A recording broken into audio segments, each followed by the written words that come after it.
ఏరు శనగ కోసం మట్టిని తవ్వితే ఏకంగా తగిలిన లంకె బిందెలాగా ఎంత సక్కగున్నావే లక్ష్మి, ఎంత సక్కగున్నావే. చింత చెట్టు ఎక్కి సిగురు కోయపోతే చేతికి అందిన చందమామలాగా ఎంత సక్కగున్నావే లక్ష్మి, ఎంత సక్కగున్నావే. బాబా ఏం పాటలండి బాబా. అప్పట్లో మెగాస్టార్ పాటలు, ఇప్పుడు గ్లోబల్ స్టార్ పాటలు చెవుల్లో తేనె పోసినట్టుంటాయంటే నమ్మండి. బ్రహ్మాండమైన పాటలన్నీ ఆళ్ళకే సెట్ అవుతాయి. ఇప్పుడు ఇంతకీ ఈ విషయం ఏంటంటే, రంగస్థలం సినిమా తెగ ఆడేస్తుందంటండి బాబు. జనం బ్రహ్మరథం పట్టారట వారిని. అప్పుడు ఎప్పుడో వచ్చిన రంగస్థలం సినిమా ఇప్పుడు ఆడటమేటి, బుర్రపాడైపోయినదే ఏటి తిక్కలోడికి అనుకోబాకండి.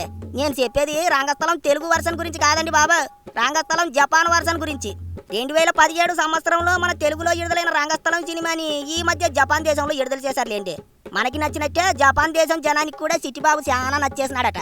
ఎప్పుడో 7 ఏళ్ల కిందట విడుదలైన రంగస్థలం సినిమాని ఇప్పుడు జపాన్ భాషలో విడుదల చేస్తే వాళ్ళు కనుకొట్టకుండా చూశారట.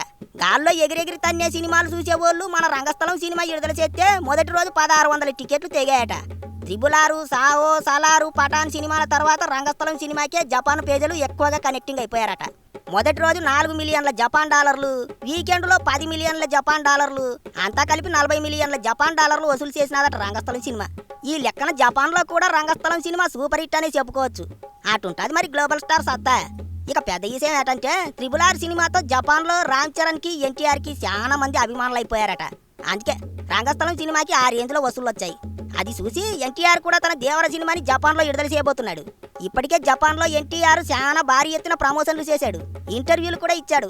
ఇప్పటికే దేవర జపాన్ వెర్షన్కు బుకింగ్స్ ఓపెన్ చేశారట. అయితే చాలా తక్కువ టికెట్లే బుక్ చేసుకుంటారట జనం. ఇదే నెలలో దేవర జపాన్ వెర్షన్ విడుదల చేయాలని ప్లాన్ చేశారు. కానీ పరిస్థితి చూస్తే పెద్ద ఆశాజనకంగా ఏటీ లేదంటున్నారు.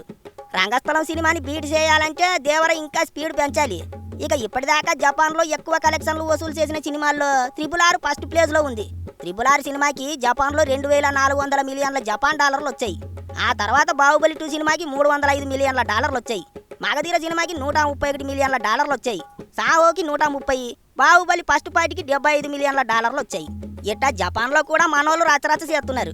కానీ ప్రస్తుతం ఎన్టీఆర్ ఫస్ట్ టైం జపాన్లో తన సోలో సినిమాని విడుదల చేస్తున్నాడు.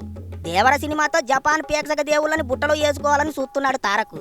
ఎటాగు త్రిబులార్లో కొమరం భీముడు పాత్ర చేసి పరిచయం అయ్యాడు కాబట్టి దేవర సినిమాకి కూడా జపాన్ ఆడియన్స్ గట్టిగానే టికెట్లు తెగ్గొడతారులే అనుకుంటున్నాడట. కానీ పరిస్థితి చూస్తే మాత్రం అట్టా లేదంటున్నారు చాలా మంది. మరి ఏటవుతుందో ఏమో చూడాలి. రంగస్థలం సినిమాని వెనకేయాలంటే మాత్రం దేవర ఇంకాస్త స్పీడ్ పెంచాలి. తెలుగులో దేవర సినిమాకి కాసులు గట్టిగానే రాలాయని చెప్పుకుంటారు. మరి జపాన్లో ఎన్ని కాసులు రాలుతాయో కొద్ది రోజుల్లో తెలుస్తుంది. ఏటైనా సోలోగా ఎన్టీఆర్ సత్తా ఏటో బయటపడబోతుంది.